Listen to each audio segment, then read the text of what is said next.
नमस्कार मंडळी. मराठी कट्टा या आपल्या चॅनलमध्ये आपणा सर्वांचे अगदी मनापासून स्वागत आहे. वृद्धापकाळामध्ये आपली पचनक्रिया निरोगी ठेवण्यासाठी या 8 गोष्टी खाणं फार महत्त्वाचं आहे. वयाच्या 60 वर्षानंतर बद्धकोष्ठता, वायू, आम्लता, ओटीपोटातील अशक्तपणा टाळण्याचा नैसर्गिक मार्ग. वृद्धत्व आपल्याबरोबर अनुभव आणि समजूतदारपणा आणतो, परंतु शरीराच्या अनेक समस्या देखील हळूहळू वाढू शकतो. या समस्यांपैकी सर्वात सामान्य आणि सर्वात त्रासदायक म्हणजे पचन प्रणाली कमकुवत होते.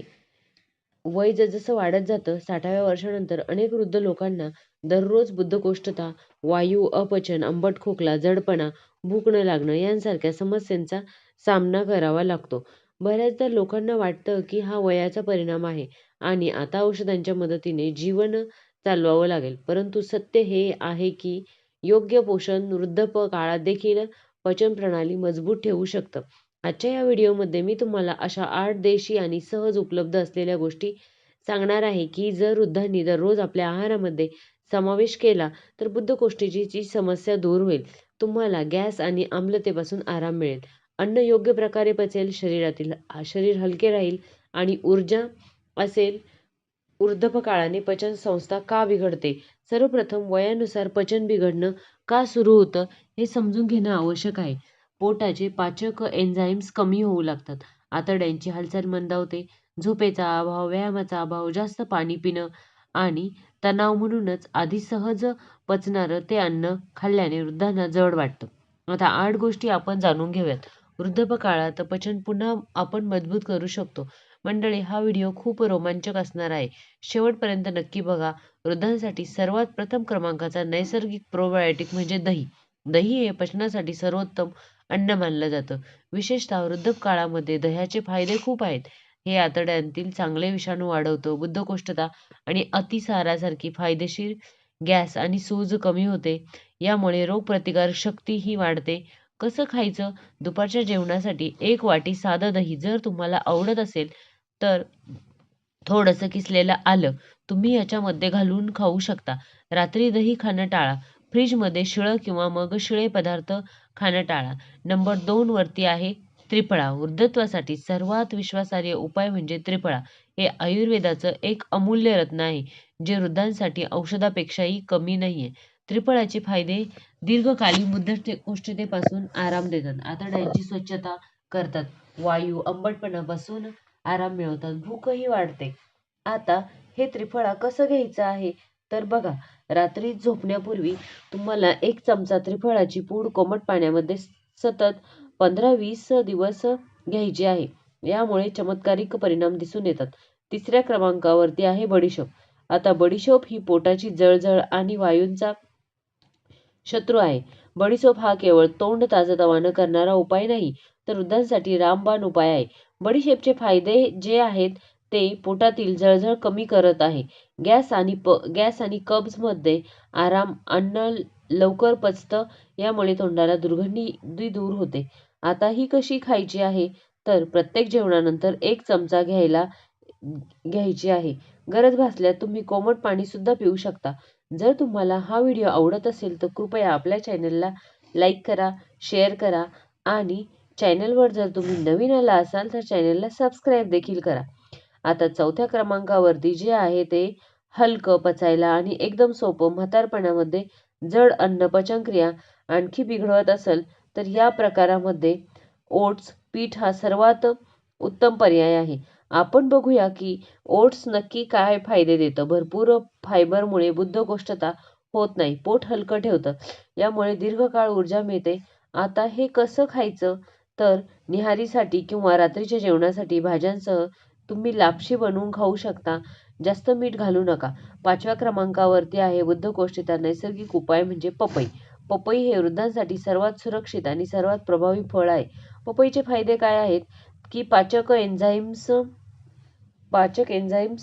समृद्ध असलेल्या पेपेनमुळे काय होतं, बद्धकोष्ठता आणि पचन जे आहे ते दूर होतं, पोट स्वच्छ ठेवतं, यामुळे वजन सुद्धा नियंत्रित राहतं. आता कसं खायचं तर सकाळी रिकाम्या पोटी शिजवलेल्या पपईची वाटी तुम्ही खाऊ शकता किंवा थंड किंवा गोठलेली पपई आहे ती अजिबात खायची नाहीये.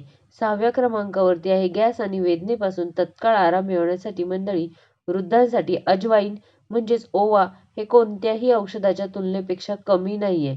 आता आल्याचे फायदे बघूया. यामुळे पोटदुखी आणि गॅस पासून आराम मिळतो. आम्लता कमी होते. असे घ्यायचं आहे तर बघा, चिमूटभर हळद किंवा कोमट पाण्यामध्ये अजवाईनचा काढा बनवायचा आहे. 7व्या क्रमांकावरती आहे कोमट पाणी. आता हे कोमट पाणी पचन सुधारण्याचा सर्वात सोपा मार्ग आहे. मंडळी, अनेक वृद्ध लोक थंड पाणी पितात, ज्यामुळे पचन बिघडतं.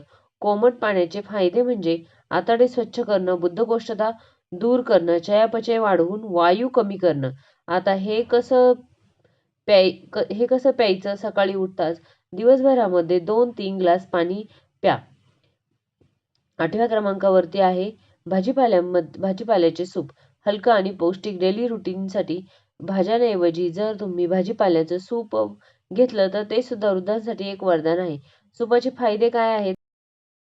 सूप जे आहे पचायला खूप हलकं अन्न असतं आणि सहज खाल्लं जातं आणि आवडतं देखील सर्वांना. वृद्धापकाळात देखील हे सूप खाण्याचे खूप सारे फायदे आहेत. पचन सोपं होतं आणि पोषण जास्त प्रमाणात येतं.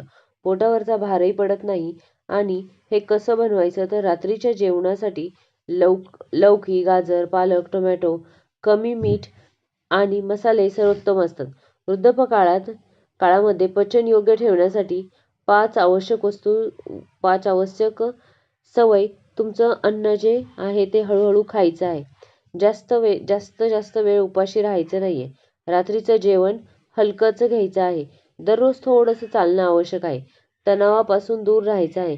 म्हातारपणामध्ये जर पचन योग्य असेल तर समजून जा की अर्धे आजार स्वतःहून दूर केले जातात. औषधांवर जगण्यापेक्षा योग्य अन्नपदार्थांचा समावेश आहारामध्ये केलेला कधीही चांगलं. ज्येष्ठांनी तुमच्या दैनंदिन जीवनामध्ये वरती नमूद केलेल्या 8 गोष्टी समावेश केल्या आहे. तर बद्धकोष्ठता, गॅस, अपचन, पोटदुखी यांसारख्या समस्या हळूहळू आपोआप नाहीशा होत आहेत. व्हिडिओ तुमच्या घरातील वडीलधाऱ्यांसोबत, पालकांसोबत नक्की शेअर करा, कारण तुमच्या एक शेअर त्यांचं आरोग्य नक्की वाचू शकतो. वयाच्या साठीनंतर शरीरातील प्रत्येक अवयवाची कार्यक्षमता हळूहळू कमी होत जाते आणि त्याचा सर्वात पहिला परिणाम पचनसंस्थेवर होतो. त्यामुळे दिवसभर पोटामध्ये दुखत राहतं, दिवसभर पोट फुगलेलं राहतं, खाल्लेले अन्न जड वाटत राहतं, थोडं खाल्लं तरी उलटीसारखं वाटणं, छातीमध्ये जळजळ, आंबट ढेकरं, तोंडाला कडू चव, भूक न लागणं, अशा अनेक समस्या भेटतात. हळूहळू या समस्या इतक्या वाढतात की माणूस औषधांवरती अवलंबून राहायला शिकतो. पण मंडळी, आज मी तुम्हाला सांगणार आहे की योग्य आहार, योग्य वेळा आणि योग्य सवयीमुळे वृद्धापकाळातही पचनसंस्था पूर्वीसारखी मजबूत ठेवता येईल. सर्वात आधीपासून काय घ्या आधी. वृद्धापकाळात पचनक्रिया का बिघडतं? वय वाढतं गेल्यावरती पोटामध्ये तयार होणारे पाचक रस कमी होतात. आतड्यांची हालचाल मंदावते. पचनासाठी लागणारे एन्झाईम्स कमी प्रमाणामध्ये तयार होतात. दात कमजोर झाल्यामुळे अन्न नीट चावलं जात नाही. पाणी कमी पिलं तर जास्त हालचाल सुद्धा कमी होते. तणाव सुद्धा वाढतो आणि या सर्व कारणांमुळे झोपही पूर्ण होत नाही आणि पचनसंस्था सुद्धा हळूहळू कमकुवत होत चालते. आता आपण अशा नवीन 8 गोष्टी पाहिल्या आहेत की ज्याने तुमचा खूप फायदा होणार आहे. तर तुम्हाला जर ह्या मी सांगितलेल्या 8 गोष्टी आवडत असतील तर कृपया करून व्हिडिओला लाईक करा. चॅनलला जर नवीन असाल तर सबस्क्राईब देखील करा आणि तुम्ही देखील ह्या सवयींचे नक्की पालन करा. वृद्धांना व्यायाम शक्य नसेल तरी सुद्धा जेवणानंतर 5 ते 10 मिनिटं चालणं अत्यंत आवश्यक आहे. यामुळे अन्न खाली सरकतं, गॅस कमी होतो आणि पचन सुधारतं. आता आपण काही नवीन महत्त्वाच्या सवयी पाहूयात, ज्या क्वचितच सांगितल्या जातात. जेवणामध्ये आपण प्यायचं नाही. जेवणाच्या अर्धा तास आधी किंवा अर्धा तास नंतर पाणी प्यायचं आहे. जेवत असताना पाणी प्यायचं नाही. जेवण करताना शांत बसायचं आहे. टीव्ही, मोबाईल बंद ठेवायचा आहे. अन्नावर पूर्ण लक्ष ठेवायचं आहे. घाईघाईने खायचं नाही. प्रत्येक घास किमान 20 वेळा चावायचा आहे. वृद्धांनी उपाशी राहणं टाळावं. खूप वेळा उपाशी राहिल्यास आम्लता वाढते. दिवसातून 3 मुख्य जेवण आणि 2 हलके स्नॅक्स घ्यावेत. फळे नेहमी स्वतंत्र वेळेला घ्यावीत. जेवणानंतर लगेचच फळ खाऊ नये. रात्रीचे जेवण झोपण्याच्या किमान 2 तास तरी आधी घ्यावं. रात्री दूध घेत असाल तर हळद मग जायफळाची चिमूट त्याच्यामध्ये घाला. थंड दूध जे आहे ते टाळा. ताणतणाव पचनात सर्वात मोठा शत्रू आहे. मन शांत ठेवण्यासाठी नामस्मरण, ध्यान, हलकासं संगीत ऐकणं अत्यंत फायदेशीर ठरतं. मंडळी, लक्षात ठेवा की वृद्धापकाळामध्ये पचन चांगलं असेल तर औषधांची गरज भासत नाही आणि पचन जर बिघडलेलं असेल तर मग औषधांशिवाय तुम्हाला कोणीच वाचू शकत नाही. त्यामुळेच म्हातारपणात येत असेल तर तेव्हा देखील पचन संस्थेचा विचार करा. हेल्दी फूड खा, बाहेरचं जंक फूड अवॉइड करा. घरचं फूड खाल्लं तर आपली तब्येत जास्त वाढत नाही आणि आपल्या शरीरातील हार्मोन्स देखील बॅलन्स राहायला मदत होतात. तर चला आता हा व्हिडिओ इथेच थांबवते. व्हिडिओ जर आवडला असेल तर कृपया करून व्हिडिओला लाईक करा. चॅनलवर नवीन असाल तर सबस्क्राईब देखील करा. पुन्हा भेटूया पुढच्याच एका व्हिडिओमध्ये. तोपर्यंत हॅपी राहा, आनंदी राहा.